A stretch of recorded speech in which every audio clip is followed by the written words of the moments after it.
Good morning, ladies and gentlemen, and welcome back to the StarCraft 2 World Championship Series. We're here for Challenger, for WCS Spring. There's so many titles that I could go through for the name of what this show is, but all you need to know is we've got StarCraft 2. I'm Nathanius, joined by In Control. Happy Easter, everyone around the world. Yeah. We've got some stuff to do. How are you feeling today, Jeff? Pretty good. I tried to get Tastosis to commentate today. We tried to fly in Rotterdam as well. I know that there's a few requests for that on Team Liquid I was seeing. Tastosis had to cast the GSL last night, so they were not able to take their helicopter here today. No. And then Rotterdam is, I believe, still in the club. Yes, actually. They don't close. They actually don't close in the Netherlands. That club doesn't close, no. In Amsterdam. Never. Never, ever. Which is a fishing village outside of Sweden. Did you know that? I was not aware of that. That is incredible. Thank you for enlightening my life and everyone tuning in, Jeffrey. Absolutely. Ladies and gentlemen, we start with European Group B today. It's Challenger, so we're going to do that thing where we go over the format in case you forgot how this bad boy works. It's GSL-style group. We had a bunch of players qualify. They competed against each other, and we're here. I should save this voice for later. Sorry. Why are you doing George Bush? I'm like, I should save my European accent for this portion. Anyway, they play. They go into a bracket. It's a playoff bracket. You know the deal. This is very standard schmander Challenger stuff. Very excited. And a lot of this is going to have to do with the seeding as well for the WCS Spring event. That will be coming up in Kiev later in May. Here is the prize pool. There is money, their WCS points at stake, and especially for some of these players we talked about where they ended up finishing in WCS Winter, this could be what you need to put yourself a little bit closer to being back on top. Think about guys like Cyril, who lost to Reynor in WCS Winter.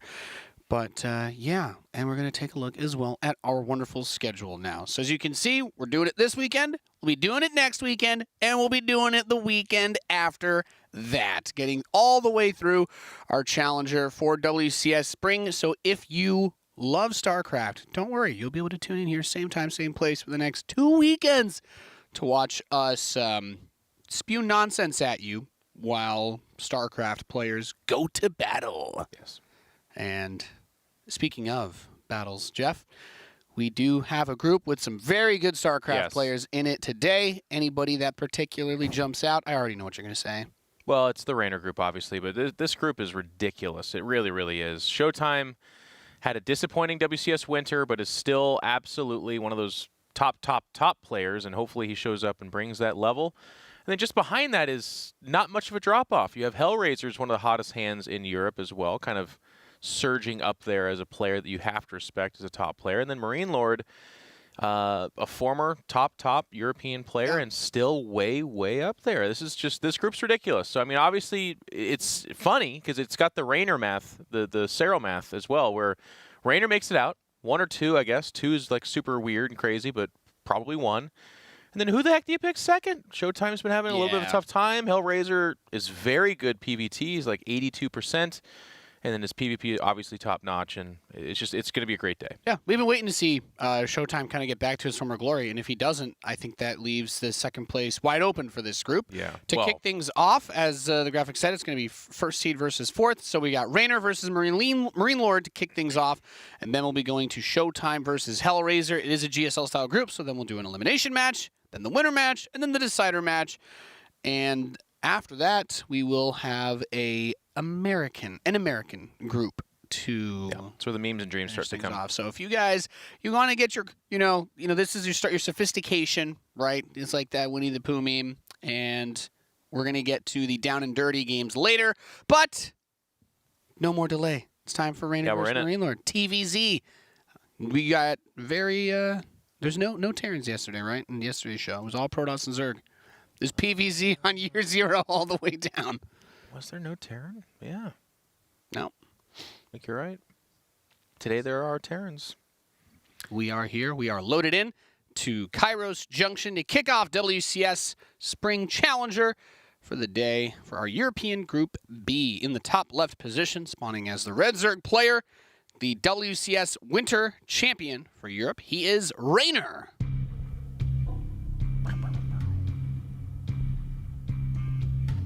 He's built up quite the fan base over the last year.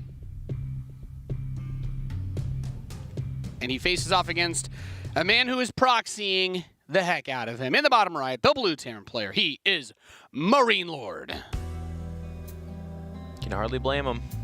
Reynor is a fearsome opponent. There's no reason to try and play macro against Reynor, right? I guess the reason would just be that you think you can get something crazy going, but yeah, this is good. MarineLord is the well, he's just one of those Terrans that's not afraid to do this just to win. No. I mean, Reynor comes in as one of the strongest players, and especially being as one of the few guys that can actually defeat Cyril, like we saw in WCS Winter. Didn't see it though. He had the first place seed in the round robin. Not seeing those proxy barracks can definitely come back to bite him, Jeffrey. You were saying a beautiful caster buildup, but he just turned the Overlord away. He just turned it away. If MarineLord takes map 1, do we go back to this? Actually, we've already got one ready for that, right? I've never seen this build lose. Right? Yeah. Well, yeah. Yeah, I've never. This build has absurdly high win rate in competitive matches. Something along those lines. I'm sure chat's spamming it right now. He's waiting quite a while. I think this will be the triple bunker. Like he walks up and just plants 2 to 3 bunkers immediately. Because he doesn't have the safety bunker, and again, it's quite late. And actually, as I say that, you gotta start planting these. Yep, that creep spread's gonna block where you can put them. 4 lings coming out. Spine crawler immediately boots up as well. A bunch of drones coming down for Reynor. Only the 1 bunker. Okay. A little bit of yeah, it's an interesting choice. Scary moment here. So that bunker is getting dangerously close. The drones are coming now, coming for the Marines.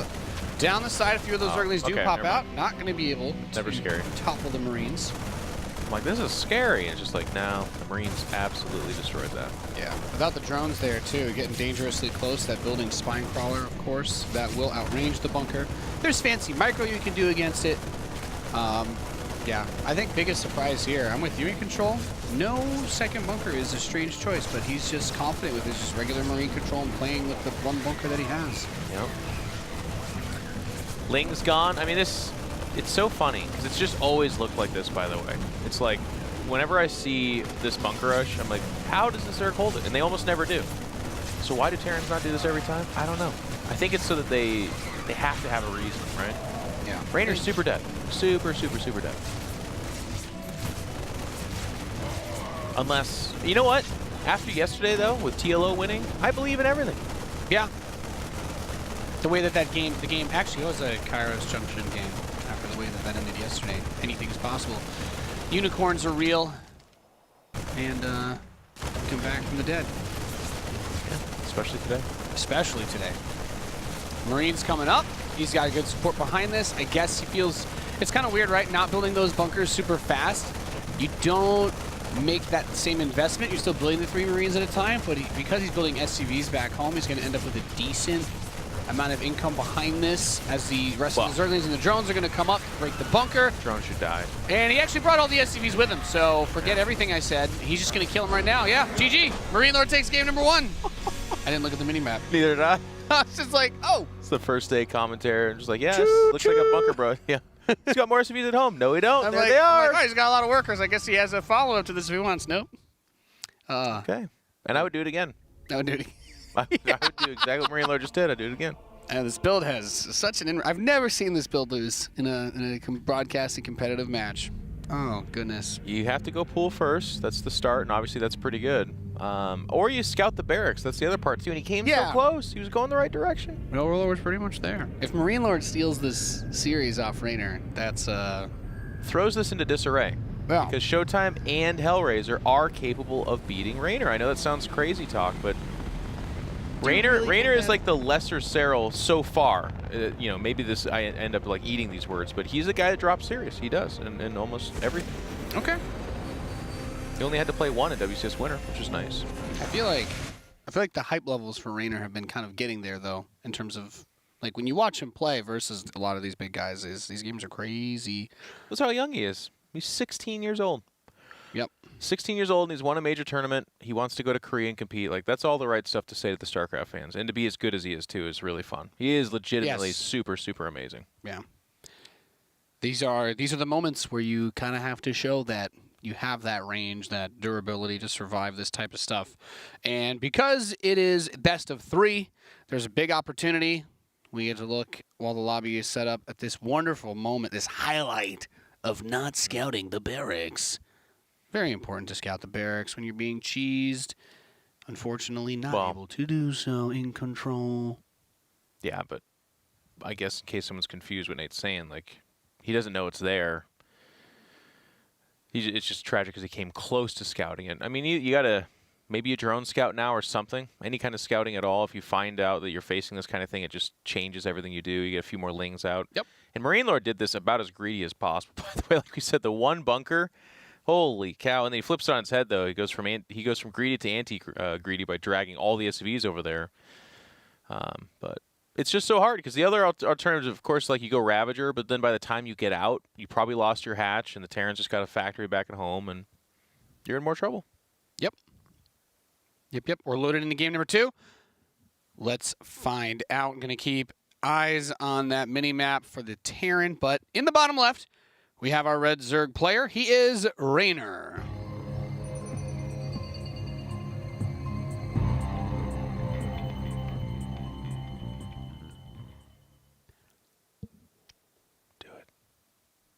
In the top right, has the blue Terran player leading the series 1-0.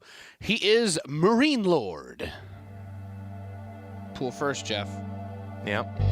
MarineLord's going command center first. Oh, God. 3 trillion IQ. Is this good for MarineLord? Based on the, it's not like a crazy fast pool, so I'd say he's fine. Probably finishes. I mean, if it finishes. Then Yeah, and even if Lings were to get there, like you'd maybe in like a worst case scenario pull some SCVs, but the command center will have so much health that it's not going to get canceled. This isn't the type of pool first that you do to try and kill a fast expanding Terran. Command center first, so it finishes too fast anyway, so it doesn't really matter. Yeah, I think you're right. In which case, MarineLord is looking to be a bit of an architect of a series here. Because you almost have to do the pool first because of the fear of getting proxy barracks again. And then this is the lesser economic opening against a very economic opening from the Terran player. Yep. You can get bopped doing this. You do want to build the bunker as soon as your barracks is done because he's showing that he wants to go for some sort of a fast factory build because you go for double gas immediately after the 1 racks. Usually when you go command center first, you wall off the top of your main ramp with 2 barracks.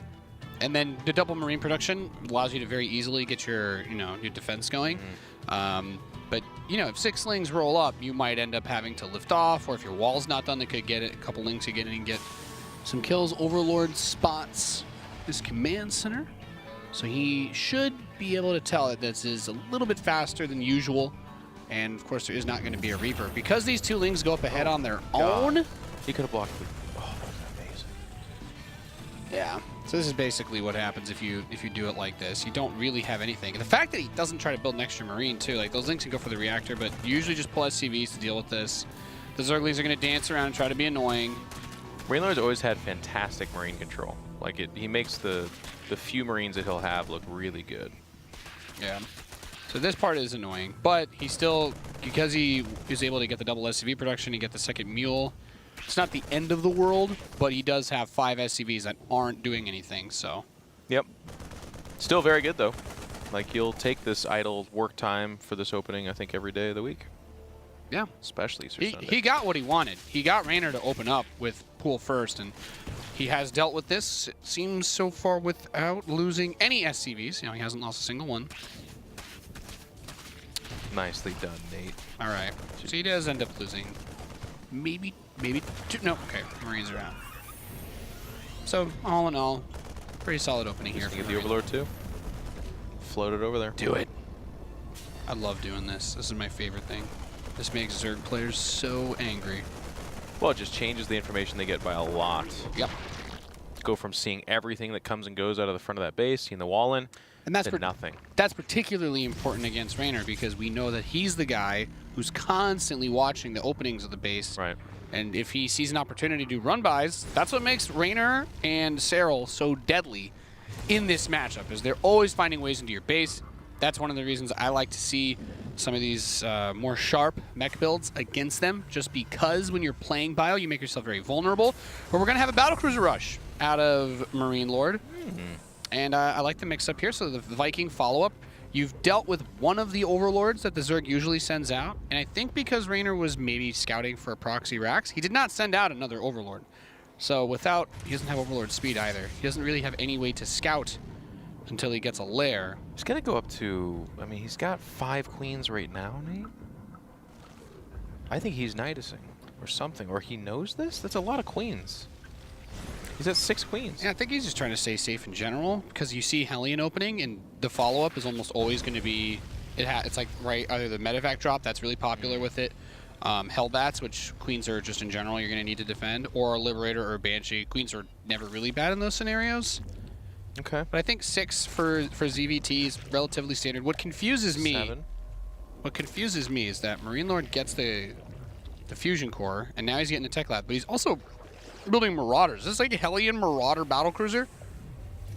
Yeah. All at once. He's going to get an armory too, isn't he? Yeah, there he is. Okay. Well, I've never seen this version of the build before, but I think that's exactly why MarineLord is doing it. Yeah. Because if Reynor's thinking that it's Hellions or Hellbats, he's not going to think about Marauders, and if he thinks it's Hellbat Marauder, he's definitely not thinking about a Battlecruiser. It's going to be a lot of Hellbats, by the way.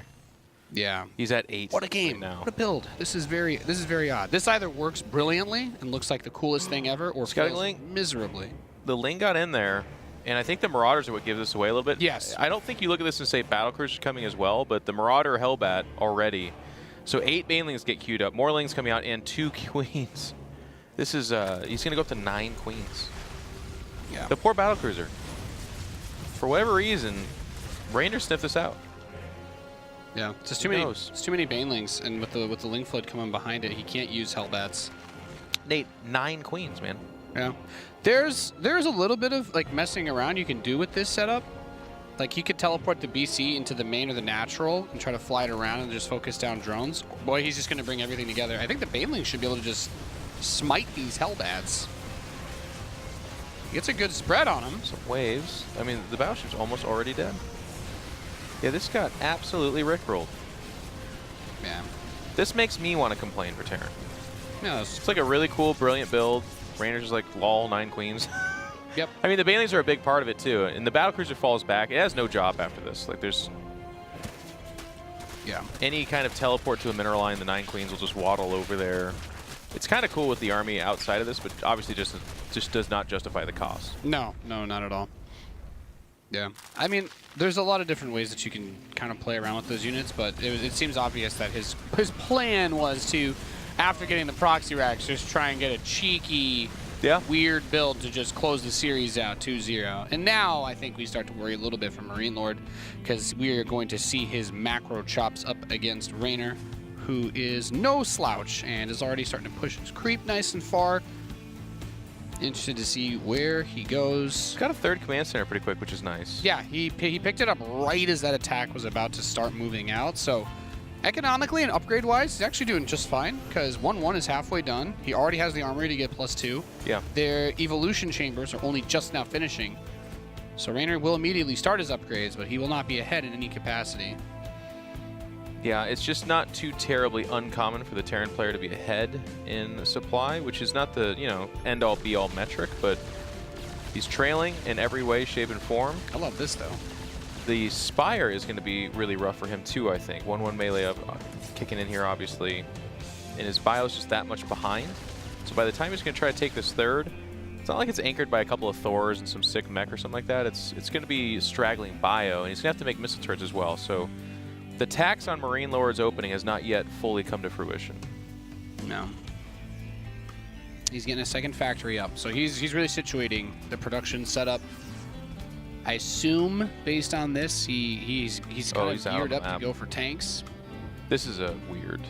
Yeah, there's not really a whole lot here. I like the Battlecruiser for clearing creep. Just like the way that it moves and the damage it deals is not bad at slicing up the tumors, but he's gonna use those few Marines up front and then bring the BC in the back. And there's still a lot of work that you can do with this. Just focus down the drones, keep moving. No transfuse there, I think. Yeah. Actually, wow. Just straight up a giant mistake. But he does see the meters on this side of the map, which is cool. And I think he can teleport out of here because he's... Yeah.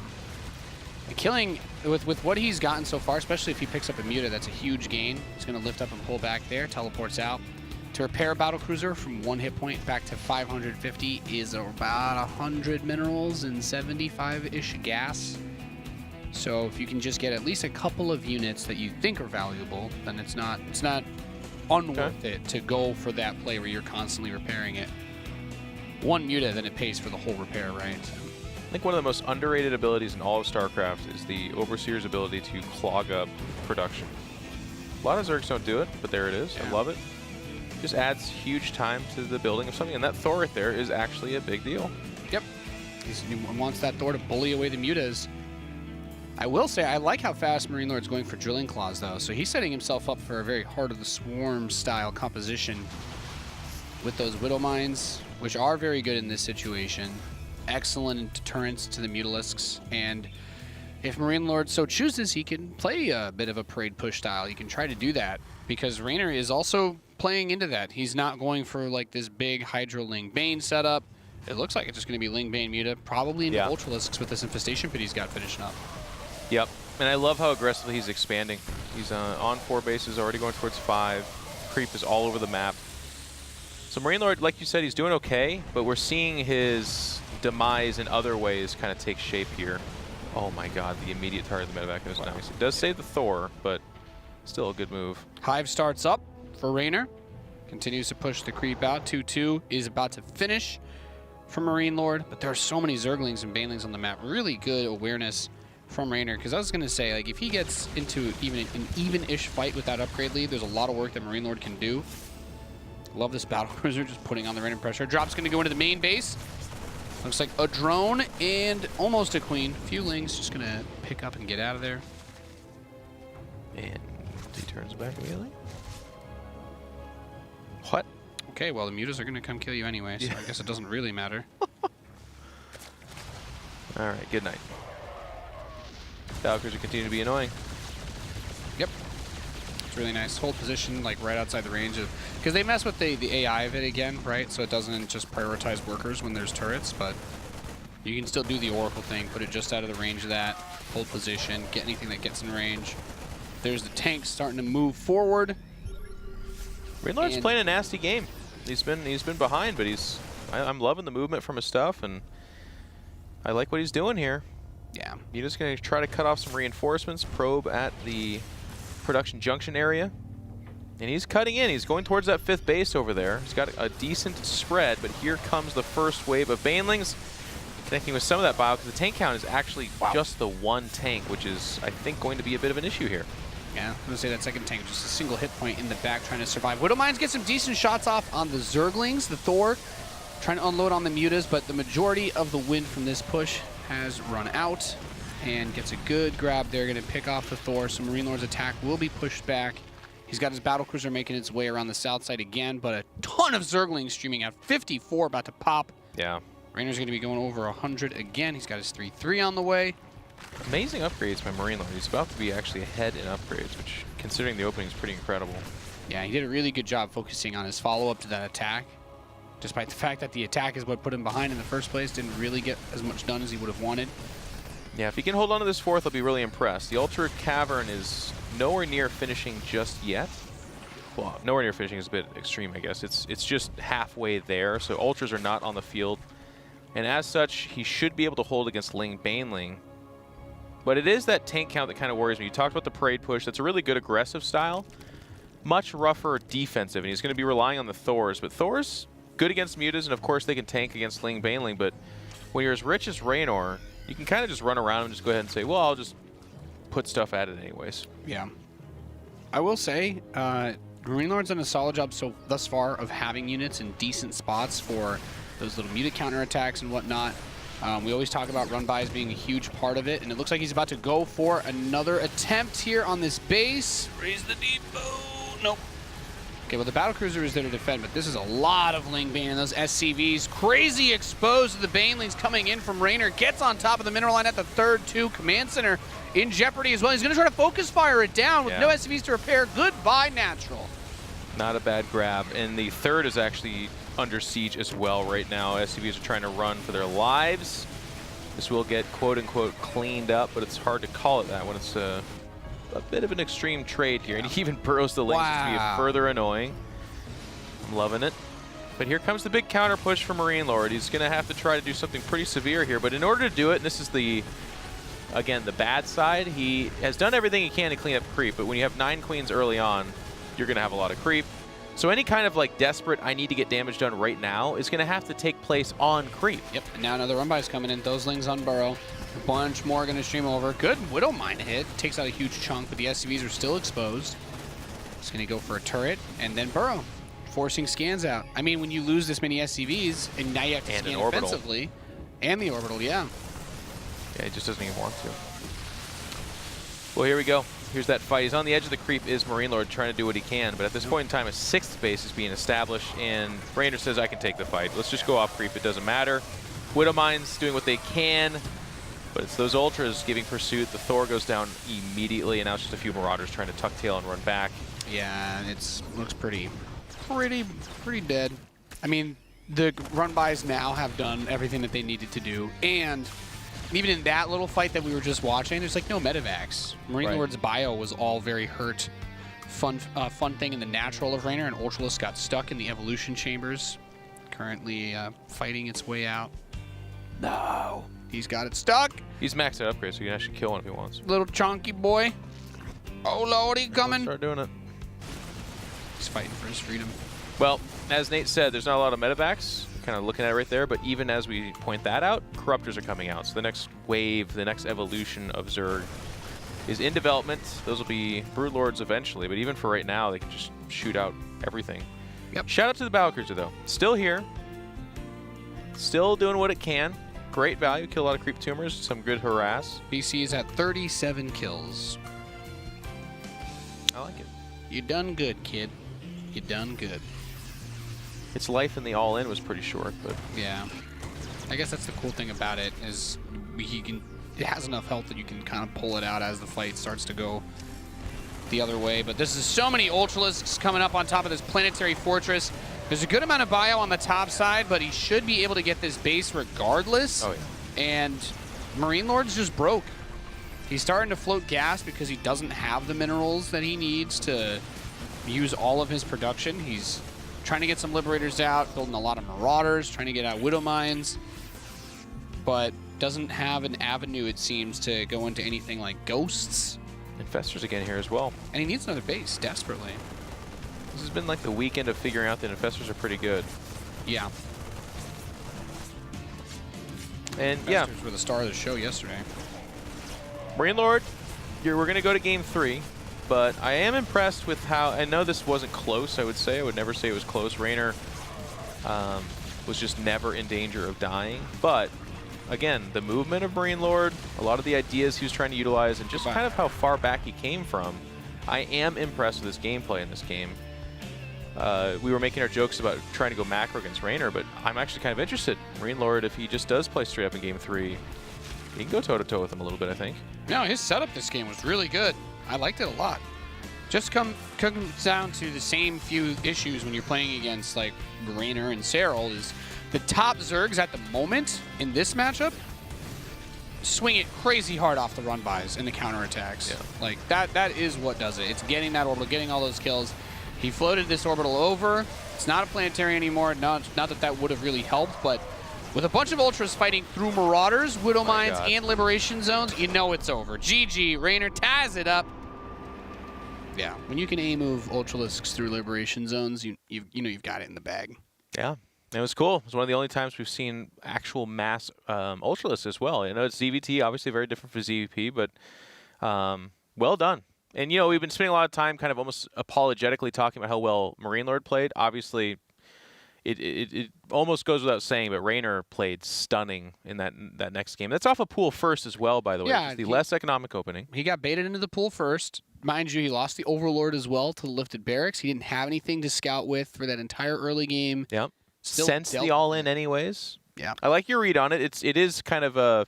We make these jokes, but yeah, you make like 9 queens. It's just going to absorb just about any all-in that comes at that time. He also had that critical ling, though, that did scout Marauder and 10+ Hellions. That's nothing else than a timing attack. The Battlecruiser is surprising, but it doesn't change the fact that you're about to get attacked by that. The number of banelings he had was so good, too, because I thought MarineLord did a really good job of spreading out his Hellbats with the Marauders, but at some point, if you have that many banelings, Yeah. just killing the Hellbats without splash is still enough for those Zerglings to flood through and get everything else. Because this isn't a weak army by any means, but Reynor was so ready for it. It's just way more banelings than you'd normally have to try and stop an early push. And then the rest of the flood comes through, and it's like, what are you going to do? Yep. Great detonations, and then the Queens push the Battlecruiser back before the Hellbats can even get to them.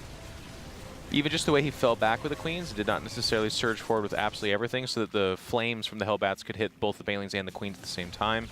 I don't know that that would tip the scale in favor of MarineLord there, but it's just those little things that Reynor does constantly, and it's really nice. Even down to the burrowed lings we saw later. Very annoying. If you can pick off an orbital, or if you get a Terran into a scrappy situation, every scan becomes extremely expensive.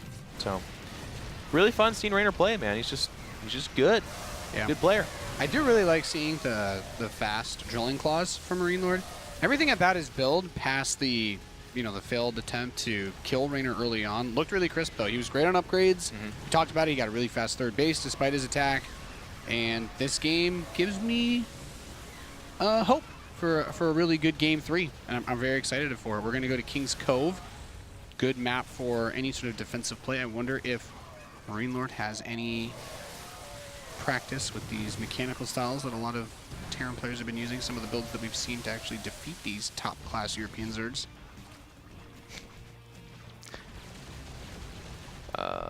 That was the end of our friend, the Battlecruiser. No, they're just having a funny conversation there. Oh, in our lobby? Yeah.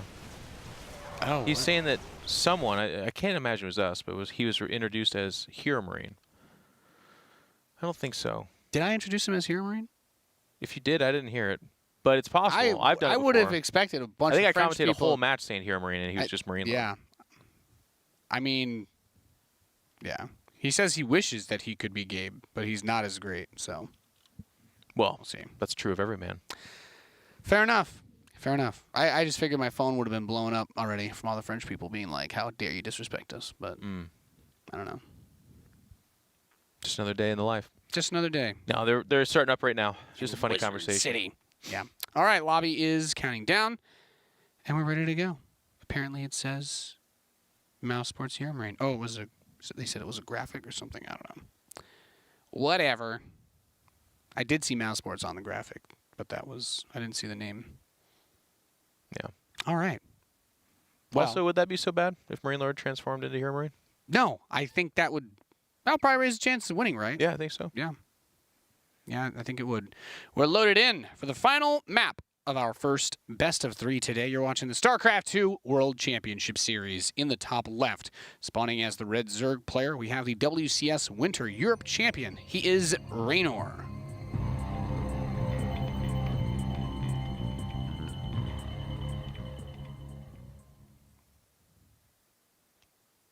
And his opponent in the bottom right, spawning as the blue Terran player. He's not Hero Marine, he's MarineLord. You know what? Now I do remember. Yeah, it did say Gabriel Sagat. That's the part that he's talking about. I'm not even kidding you. I remember because I thought to myself, I think that's a really cool name, but I didn't think of it as Hero Marine. I just thought it was like Gabriel Sagat. That sounds so Pull cool. first again, by the way. Yeah, why not? If it ain't broke, don't fix it. Yeah. Weirdly enough, this later expanding build from MarineLord, because it looks like he's going to do a Reaper expand, is actually more vulnerable to this than going Command Center first, because the Command Center will probably be around like maybe 20 or 30% when Lings arrive, assuming that he just makes 6 Lings and goes around the middle, which is not an uncommon thing to actually see happen. Right. To try and catch the Terran player off guard if they just rally the Reaper straight across. But MarineLord's going to SCV scout, and I do really like this. So based on what we know is in this game, he'll probably end up keeping the Reaper at home. That should allow him to get his base up and just kind of be in a good position, relatively. Because the Zerg player, if he thought that this wasn't going to be a 3-Rax, would want to hatch first, but he doesn't get to do that. Doesn't want to take that chance. That's also just 4 Lings. So if he gets here and sees that it should be pool first based off the timing of that hatch, he knows. Yep. That hatch is supposed to be done around 1:50. So knows that there should be some Lings coming out somewhere. Yeah, and the Reaper is going to just chill at home. Very smart play. Having that command center delayed always sucks. Zerglings are going to try and bully the Reaper back so that they can still get the SCV kill, so they will be able to delay it by a few seconds. Be careful. The Reaper taking a lot of damage. There's no worse feeling than losing your Reaper in that situation that early. That would be incredible. Yeah. Especially for someone like him who's got such fantastic micro. He's going to go back into Hellion production. Would like to see, especially on this map, a more mech-based build. I feel like we've been seeing, especially the non-Korean Terran players, fare a lot better with that style. A lot more mech builds in general we've been seeing pop up lately. Yeah. Without going into spoiler territory for those of you who can't watch everything going on. But you should. You should. You should. Or not. Or not. You are the master of your own life. Yeah, like, we can't tell you what to do. But if you're here, then you'd probably also like watching Korean StarCraft as well. They're also pretty good at the game. Yeah. Is he going to do it again? Yeah, Fusion Core. Do it. He is doing it again. I love it. Do you? Well, I hope that he mixes it up with the way that he takes this approach. On this map, you can do Liberator Range Rush as well, which is very strong too. Oh my God, scouted. Wow. The Battlecruiser was fantastic later, and I like the way he was using it. He got good value out of it. I feel like most of the time, whenever we see like a pro try to do this type of build, they almost always lose the Battlecruiser in the first or second move out of it, but he actually got his money's worth from it throughout the course of that last game, so I don't hate it just because of that. I feel like that build transitions into mech stupidly strong because you're also going against a lot slower units, and it actually synergizes really well with Cyclone Hellion. You can't still build the Battlecruiser after this gets scouted, do you? Yeah, you can. Really? Against Reynor? Yeah? Yeah. It's all about how you use it, Jeff. I don't know if you could do the attack, though. Yeah. These builds used to be a lot stronger when you could have Yamato done for the BC finishing, but... Even then, he'd be down to 8 queens. Yeah. Well, there's like a magic number thing, because Zerg players got abused by this stuff on the ladder for so long, back before the Yamato nerf, because Zergs had to figure out how to deal with like double Battlecruiser rushes, which are a thing. So now it's at the point where it's like one BC does not really do it, but there is still utility and value to be gained out of that single Battlecruiser. And he's going for stim again, so it does make me a bit nervous, because I feel like in these straight-up games where it's like, you're going to just try to macro again versus him with bio, it's going to be a little bit more mechanically taxing. It's going to be hard. He's getting his double eBay now really fast behind this again, so he wants to keep those upgrades. The Hellions back end gets grabbed by a lot of these lings. He does kill a lot of Zerglings as well, but if he wanted to make a push, it's not going to be as easy. He's not doing it. No. So it's going to be a harass Battlecruiser. Yeah, it's because he gets fully scouted. I think he would have gone forward to the attack, but as it is right now, he's like, no. This is nice. Yeah, I like it. He does not have the teleport out, obviously, but he's got this whole space behind. Yeah, but there's no, or at least we know there's no lair, so he's not in any immediate danger of losing it.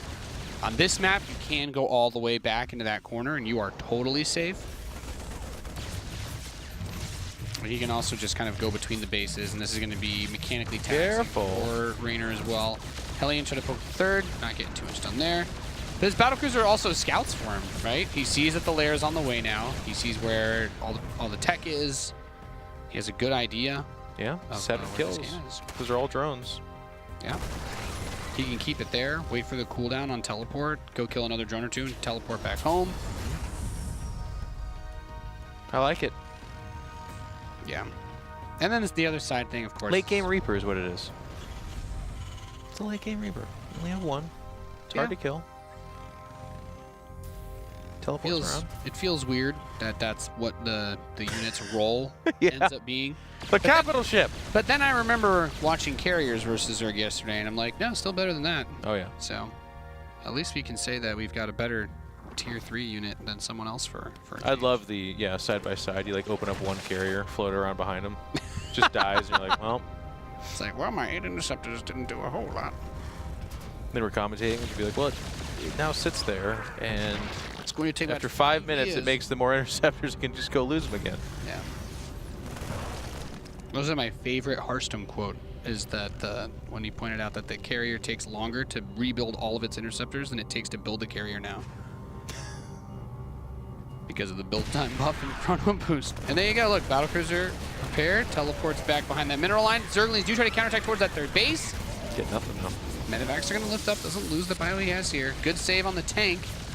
And love that Battlecruiser. You could just say this is your future. And it's actually so strong that at some point, you think Reynor's going to probably have to make like Corruptors just to deal with this. Yeah, the Corruptors are the only real way to deal with it. But it's not that you want to build Corruptors versus bio, right? We're not. Is this 2016 dark ZVT build that we're going to have to deal with this? Maybe. And there's MarineLord. So this time last game, behind in supply. My heart's broken, though. He got the armory. Okay, +2 attacks finally starting. I was going to say, don't lose your upgrade lead. You had it all game last game. It was really nice. Well, I mean, you didn't win, but it's still nice to have the upgrade lead. Still super dead, but very nice. But very nice. All right. And this is good, too. So the effects of this is that he's fighting back that creep. Oh. And he'll sit here and say, you got to come deal with this. Wow. Baneling's dying as a forced micro error. Going to fall back. Oh, my God. Baneling's not connecting at all. Oh, lordy. And now MarineLord's going to snipe that base. That's the 4th base gone. Wow. Battlecruiser in the background, still on top of the main. Drone's dying here as well. And Reynor, this game is spiraling out of control. He might actually just be dead. This was amazingly done. This is really, really well done. Is MarineLord the hero we deserve? Is MarineLord the next Terran Bones? Send him to Korea. Let's go. I loved it. I love it. No, you hit it right on the head. The He's parked Battlecruiser here. harassed. You lost all those banelings, so I'm not gonna let you rebuild the creep. You have to You have to come force me out of here. He did a great job dealing with the creep. The Battlecruiser got insane harass damage done.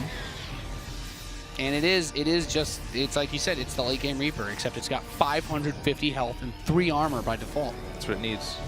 And that's what I want the Reaper to do. I want it to do so much drugs that it shows backup and it's that big as well. Yeah. Yeah.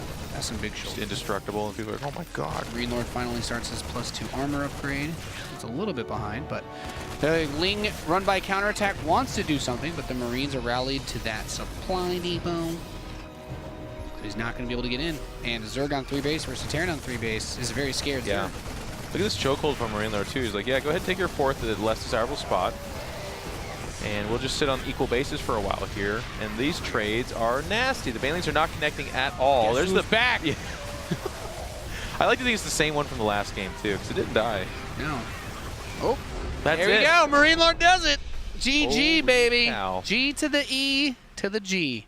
And this group gets blown wide open because now you think to yourself, well, Reynor's going to beat either Hellraiser or Showtime, right? Is he, though? Probably, but Hellraiser is that guy, by the way, that beat Cyril a couple of times, WCS Challenger, and Showtime is Showtime. So this group just got blown wide open. I mean, we talked about it being like, well, obviously Reynor advances. Not so obvious now. Well done, MarineLord, or Hero Marine, actually, as I think we introduced him. Yeah. Can we just give that win to Hero Marine as well? Yeah. I feel like Let's get that on Hero Marines of Ligulac as well. All right. My people, talk to your people. Excellent. Oh, boy. I'm not going to lie. I really enjoyed seeing the use of the Battlecruiser Rush as well. Yeah. The utility behind that build is really fun. There's so much you can do behind it. And Hero Marine, MarineLord just did a really good job. It's in my head now. It's in my head. It's ruined. Yeah. Just did a really good job clearing the creep as well. Like, he did such a good job of every time that Battlecruiser went in, he was poking forward with the Hellions. He was poking forward with that double Medivacs. And it's like, he didn't really get much done here. He didn't get too much done there. But at the end of the day, there wasn't a lot of creep spread. The tanks were able to siege up on that 4th base. He forced micro errors with the Battlecruiser. He was constantly, he was behind the 3rd when that attack started to happen. And even Reynor, I know we put him on this giant pedestal, he slipped. He sent stuff to go deal with the Battlecruiser, but in doing so, they crossed paths with the bio and the tanks. He lost a bunch of banelings, and then something clicked in Reynor's mind where he's like, well, since I lost those banelings, I now need to fight because they're so close. Tried to jump in there. It wasn't going to do it. Really well done. Extremely well done by MarineLord, and awesome to see him coming in hot here in WCS, as he's a player that I think when we talk about big results, it's been a few years for him now, right? Well, he's kind of had his off time, and it seems that he is as back as a StarCraft player can be. So, with that being said, he will advance to the winner's match. Reynor will drop down to the loser match in a surprising upset. Our next series is going to be a PvP. Coming up, It's going to be Showtime versus Hellraiser to see who will go up to fight against MarineLord. We'll be right back. You're watching the StarCraft 2 World Championship.